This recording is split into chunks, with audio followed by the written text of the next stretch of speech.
ठाणे जिल्ह्यातील शहापूर तालुक्यातील अतिदुर्गम भागातील 10वीच्या आदिवासी विद्यार्थ्यांना मदतीचा हात मिळावा या उदात्त हेतूनं Rotary club of Thane Hiranandani लीजर्सच्या वतीनं प्रोजेक्ट नवरंग उपक्रम राबवण्यात येत आहे। या उपक्रमाचं लोकार्पण 21 डिसेंबर रोजी वैश्य समाज हॉल शहापूर येथे संपन्न होणार असून यासाठी फॅन्ड्री फाउंडेशनचं सहकार्य लाभलं आहे, अशी माहिती आज एका पत्रकार परिषदेत Rotary club of Thane Hiranandani लीजर्सचे प्रेसिडेंट रोटरियन निलेश दहीफुले यांनी दिली आहे।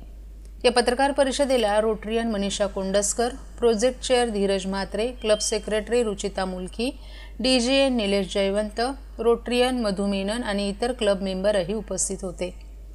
वैश्य समाज हॉल शहापूर येथे सकाळी 8 ते दुपारी 4 या वेळेत होणाऱ्या कार्यक्रमाला प्रमुख मार्गदर्शक प्रेरणास्थान खासदार सुरेश म्हात्रे उपस्थित राहणार आहेत। यावेळी प्रमुख पाहुणे म्हणून डीजीएन निलेश जयवंत, आमदार दौलत दरोडा, जिल्हा शल्यचिकित्सक डॉक्टर कैलास पवार, डीजीएन निलेश जयवंत, समाजसेवक संतोष शिंदे, रोटरियन मनीषा कोंडस्कर आदी मान्यवरही उपस्थित राहणार आहेत। आदिवासी मुलांना शिक्षण, आरोग्य सेवा आणि इतर मूलभूत सुविधा उपलब्ध देण्याचा विडा Rotary club of Thane Hiranandani लीजर्सच्या क्लब मेंबर्सनी उचललाय। शहापूर तालुक्यातील शेणवा, वशाला, कराडे, बामणे, तहारपूर, आसनगाव, कसारा, दहिवली, दसई, गुंदे, शेरे, डोळखाम, वासिंद, वेहलोली, खातिवली, किन्हवली, आटगाव आदी आदिवासी पाड्यांवरील हजाराहून अधिक आदिवासी मुलांसाठी हा प्रोजेक्ट नवरंग राबवला जात आहे। या उपक्रमाअंतर्गत एकूण 9 उपक्रम राबवले जाणार आहेत। बोर्डाच्या परीक्षेला बसणाऱ्या 10वीच्या विद्यार्थ्यांसाठी स्टडी अप, 10वी नंतर उपलब्ध असलेल्या संधीबद्दल करिअर मार्गदर्शन सेमिनार, मानसिक आरोग्य आणि व्यसनमुक्ती सेमिनार, सुरक्षित स्पर्श विषयावर मार्गदर्शन, CPR प्रशिक्षण आणि प्रात्यक्षिक, अन्नदान, थॅलेसेमिया आणि सिकल सेल ॲनिमियासाठी विद्यार्थ्यांची वैद्यकीय चाचणी, विद्यार्थ्यांना परीक्षेचे पॅड आणि प्रमाणपत्र फोल्डर भेट देणं, आदिवासी शाळेतील शिक्षकांना राष्ट्रनिर्माता पुरस्कारानं सन्मानित करणं। नवरंग प्रकल्प हा शहापूरच्या तालुक्यातील आदिवासी मुलांचं जीवन बदलणारा कार्यक्रम आहे। या उपक्रमासाठी ठाणेकरांनी पुढे यावं असं आवाहन Rotary club of Thane Hiranandani लीजर्सचे प्रेसिडेंट रोटरियन निलेश दहीफुले यांनी केलं आहे।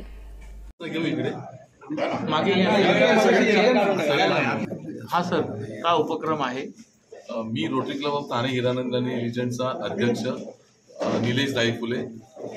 नवरंग म्हणून हा जो प्रोजेक्ट घोषणा करतोय, हा आमच्या रोटरीच्या डिस्ट्रिक्टमध्ये रोटरी इंटरनॅशनल याच्यामध्ये हा एक इतिहास रचणार आहोत की एकाच दिवसात 9 कार्यक्रम नवरंगच्या नावाने आम्ही त्या नवरंगच्या माध्यमातून 9 प्रोजेक्ट आणि त्या 9 प्रोजेक्टमध्ये जेवढं जास्तीत जास्त मदत करता येईल, म्हणजे आमचे जे फोकस एरिया आहेत आमच्या रोटरीमध्ये ते 7च आहेत, पण 7 पैकी माझ्या वतीने मी 2 ॲड करून मी 9 प्रोग्राम नवरंग म्हणून हा प्रोग्राम करत आहोत शहापूरमध्ये। आणि ह्याला मदत करण्यासाठी माझे क्लबचे मेंबर्स मधु मेनन, मनीषाताई, निलेश जयवंत, सुरेश म्हात्रे साहेब, बाळामामा आमचे खासदार आहेत आता भिवंडी याच्यामध्ये, ते सुद्धा आमच्या पाठीमागे उभे आहेत। आणि धीरज म्हात्रे हे आमचे प्रोजेक्टचे कन्व्हेनर, म्हणजे आम्हाला एक माणूस ठरवावा लागतो, तो आहे धीरज म्हात्रे।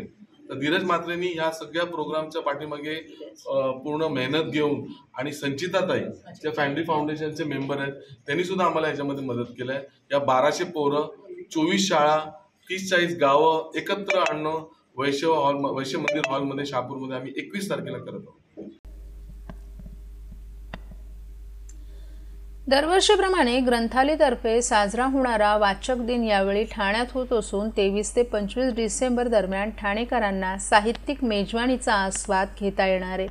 ज्ञानपीठ प्राप्त लेखक डॉक्टर भालचंद्र नेमाडे यांची उपस्थिती हे या कार्यक्रमाचं विशेष आकर्षण असणार आहे। ग्रंथालयाचे विश्वस्त सुरेश हिंगलासपूरकर यांनी या 3 दिवसीय उपक्रमाची माहिती एका पत्रकार परिषदेत दिली आहे। मराठी ग्रंथ संग्रहालय आणि विराट सामाजिक सांस्कृतिक संस्था यांच्या संयुक्त विद्यमानं भरगच्च कार्यक्रमांचं आयोजन करण्यात आलं आहे, असं हिंगलासपूरकर यांनी सांगितलं। यावेळी मराठी ग्रंथ संग्रहालयाचे अध्यक्ष विद्याधर ठाणेकर, ठाणे विभागाचे संपादक मिलिंद बळ्ळाळ, ग्रंथालयाचे संपादक अरुण जोशी, धनश्री धारप, चांगदेव काळे आदीही उपस्थित होते। सोमवार 23 डिसेंबर रोजी सकाळी 10 वाजता या उपक्रमाची सुरुवात होणार आहे। यावेळी 3 हात नाक्याहून 1 आणि ज्ञानसाधना महाविद्यालयापासून दुसरी अशा 2 ग्रंथदिंड्या निघणार आहेत. पुस्तकांचं जॅकेट अंगावर घालून ग्रंथदिंडीत सुमारे 200 जण सहभागी होतील. बाळासाहेब ठाकरे स्मारकात होणाऱ्या या उपक्रमात कला दालनामध्ये व्यंगचित्रकारांचं प्रदर्शन, साहित्यिकांची स्वभावचित्र, सुलेखन प्रदर्शन, प्रात्यक्षिक, अच्युत पालव, सिनेमा आणि हस्तकला, अरुण पुराणिक, व्यंगचित्रे रोहन पोरे सादर करणार आहेत. मुख्य सभागृहात प्रभावशाली तरुण लेखकांशी संवाद, त्यात प्राजक्त देशमुख, स्वप्नील गांगुर्डे, रुचिरा सावंत, प्रदीप कोकरे, प्रियंका पाटील, चैतन्य सरदेशपांडे, मुक्ताबाम, हिंद कोसर खान, किरण क्षीरसागर आणि देविदास सौदागर यांच्याशी डॉक्टर मृण्मयी भजक आणि डॉक्टर लतिका भानुशाली संवाद साधतील.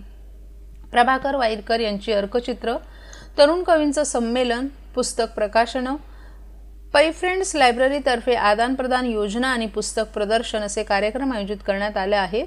अशोक खंडे यांची संगीतमय मुलाखत विघ्नेश जोशी घेणार आहेत.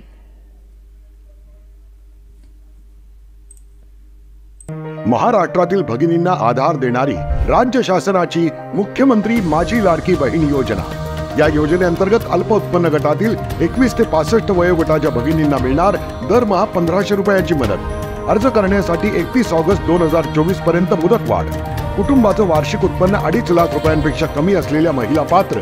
कुटुंबाकडे पिवळं किंवा केशरी रेशन कार्ड असल्यास उत्पन्नाचा दाखला आवश्यक नाही. पांढरं रेशन कार्ड असेल किंवा रेशन कार्ड नसेल तर कुटुंबाचं वार्षिक उत्पन्न 2.5 लाखांपेक्षा कमी असल्याचा दाखला आवश्यक. योजनेसाठीचा ऑनलाईन अर्ज नारी शक्ती दूत ॲपवरून किंवा पोर्टलवर भरता येईल. ज्या भगिनींना ऑनलाईन अर्ज भरता येत नसेल त्यांच्यासाठी अंगणवाडी, ग्रामपंचायत, वॉर्ड ऑफिस, सेतू सुविधा केंद्रामध्ये किंवा आशाताई बचत गटाच्या CRP यांची मदत उपलब्ध. आता आपल्याला अभिमानानं म्हणता येईल, सुखी आणि सुरक्षित आहे माझी लाडकी बहीण.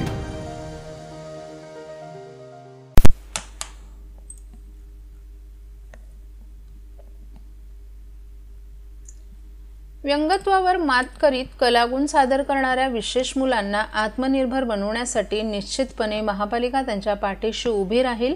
संवेदनशील अशी ही विशेष मुलं असून त्यांना विविध खेळांमध्ये सहभागी करून घेण्याच्या दृष्टीनेही महापालिका प्रयत्न करेल असं नमूद करत महापालिका आयुक्त सौरभ राव यांनी विशेष सर्व मुलांना त्यांच्या पालकांना जागतिक दिव्यांग दिनाच्या शुभेच्छा दिल्यात. जागतिक दिव्यांग दिन हा सर्वत्र 3 डिसेंबर रोजी साजरा करण्यात आला. या पार्श्वभूमीवर ठाणे महापालिकेनं काशीनाथ घाणेकर नाट्यगृह येथे कार्यक्रमाचं आयोजन केलं होतं. यावेळी अतिरिक्त आयुक्त प्रशांत रोडे, उपायुक्त उमेश बिरारी, जी गोदेपुरे, अनघा कदम, कार्मिक अधिकारी दयानंद गुंडप, जिद्दशाळेच्या मुख्याध्यापिका अर्चना शेट्टे, दिव्यांग कला केंद्राचे किरण नागटी यांच्यासह दिव्यांग मुलांचे पालकही मोठ्या संख्येनं उपस्थित होते.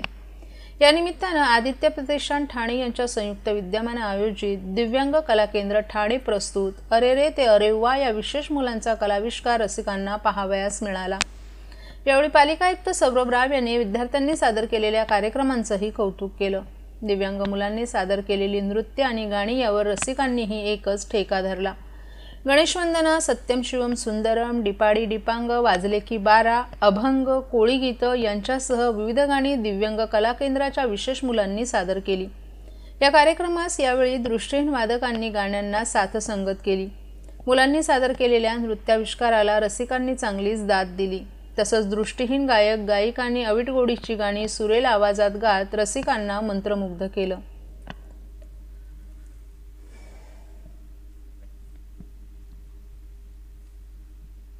आज संसदेत गोवा विधानसभेत आदिवासी समाजासाठी राखीव प्रवर्गाच्या जागी राखीव ठेवण्याच्या दुरुस्ती विधेयकावर महत्त्वपूर्ण चर्चा झाली. यावेळी सत्ताधारी पक्षातील खासदार नरेश मस्के यांनी आपली भूमिका मांडण्याची संधी मिळाली. उपमुख्यमंत्री एकनाथ शिंदे आणि खासदार डॉक्टर श्रीकांत शिंदे यांच्या पाठिंब्यामुळे ही संधी मिळाल्याचं त्यांनी नमूद केलं. आपल्या भाषणात त्यांनी केंद्र सरकारनं आदिवासी समाजाच्या विकासासाठी केलेल्या कामांचा आढावा घेतला. त्यांनी सांगितलं की 40 नवीन EMRS शाळा आणि 25 शाळांची पायाभरणी आदिवासी मुलांसाठी गुणवत्तापूर्ण शिक्षणाचा मार्ग मोकळा करत आहोत. याशिवाय PM जनम या अभियानाद्वारे रस्ते, वीज आणि अंगणवाडी केंद्रासारख्या सुविधांचा विस्तार केला गेलाय. आपल्या भाषणात त्यांनी केंद्र सरकारनं आदिवासी समाजाच्या विकासासाठी केलेल्या कामांचा आढावा घेतला. त्यांनी सांगितलं की 40 नवीन EMRS शाळा आणि 25 शाळांची पायाभरणी आदिवासी मुलांसाठी गुणवत्तापूर्ण शिक्षणाचा मार्ग मोकळा करत आहे. खासदार नरेश म्हस्के यांनी काँग्रेसवर टीका करताना काँग्रेसनं आदिवासी समाजाचा उपयोग फक्त मतांसाठी केला, परंतु त्यांच्या विकासासाठी ठोस पावलं उचलली नाहीत. त्यांनी काँग्रेस नेत्यांना डॉक्टर बाबासाहेब आंबेडकर यांचा आदरयुक्त उल्लेख न करण्याबाबतही सवाल केला. सभागृहातील सदस्यांनी त्यांच्या मुद्द्यांचं कौतुक केलं. महायुती सरकार पुढेही आदिवासी समाजाच्या कल्याणासाठी कटिबद्ध राहील असा विश्वास त्यांनी व्यक्त केला. तरुणांना, विशेषतः आदिवासी तरुणांना रोजगाराच्या विविध संधी उपलब्ध करून देताना council of education and developing programme संस्थेतर्फे ठाणे आणि पालघर जिल्ह्यातील सुमारे 100हून अधिक वनवासी तरुणांना मोफत व्यावसायिक प्रशिक्षण देऊन स्वतःच्या पायावर उभं केलं गेलं. CDEPचे मुख्य कार्यकारी अधिकारी वसीम शेख यांनी संस्थेतर्फे विद्यार्थ्यांना विविध व्यावसायिक अभ्यासक्रमांच्या माध्यमातून प्रशिक्षित करताना सामाजिक जबाबदारीच्या जाणीवेतून अल्पउत्पन्न असणाऱ्या आदिवासी तरुणांना मुख्य सामाजिक प्रवाहात आणण्यासाठी उपक्रम राबवण्यात आल्याचं सांगितलं. त्यानुसार अशासकीय समाजसेवी संस्थांनी निर्देशित केलेल्या आदिवासी विद्यार्थ्यांना युनिव्हर्सिटी ग्रँट कमिशनची मान्यता असलेल्या विविध महाविद्यालयातील व्यावसायिक अभ्यासक्रमांचं प्रशिक्षण देण्यात आलं. या विद्यार्थ्यांनी अभ्यासक्रम यशस्वीरित्या पूर्ण केले.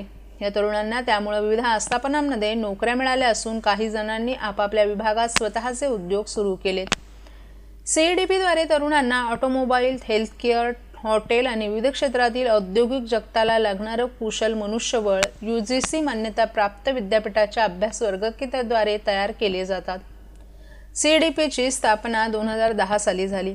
12वी नंतर उपलब्ध असणाऱ्या शैक्षणिक संधी आणि त्यात असणाऱ्या रोजगाराच्या बाबत समुपदेशन करून विद्यार्थ्यांना त्यांच्या आवडीच्या क्षेत्रात रोजगार आणि स्वतंत्र उद्योग उभारण्याबाबत मार्गदर्शन केलं जातं. आत्तापर्यंत CEDPतून प्रशिक्षित झालेले हजारो तरुण नामांकित आस्थापनांमध्ये किंवा स्वतंत्र उद्योगात कार्यरत असल्याचं वसीम शेख यांनी यावेळी सांगितलं. Hi, my name is Wasim Sheikh and with me is Shaheen Khan, the founder of CEDP Skill Institute. I'm the managing director at the institute. Since 2010, when we started off this journey of education and skilling, the main intention of starting this institute was to bridge the gap between the industry and the academic by introducing internship-based learning. That's how the integrated model of skilling with education was formalized at CEDP Skill Institute. The courses that are provided at CEDP Skill Institute in healthcare and hospitality as well as automotive industry are certified from UGC recognized universities, and all the students that have been passing out from our institutions in the last 15 years, about 14,000 odd students that have successfully completed are working at renowned brands in healthcare industry like Hinduja, Fortis Hospitals, just to name a few, and in hotel industry they are working across the properties of Hilton, Marriott, across India and even outside India. The students that are appearing for 12th standard, they have variety of options available these days in the industry or in the market, where they can choose the course that calls them as their passion. So if they are passionate about healthcare industry, if they are passionate about hospitality industry or even automotive industry, they can very well walk into any of our campuses in Thane and Borivali for available options after 12th standard, and that's exactly what my message to the parents is as well, that do not worry, there is options available in the market where the students can enhance their skills along with their education and procure a career in which they will be passionate about.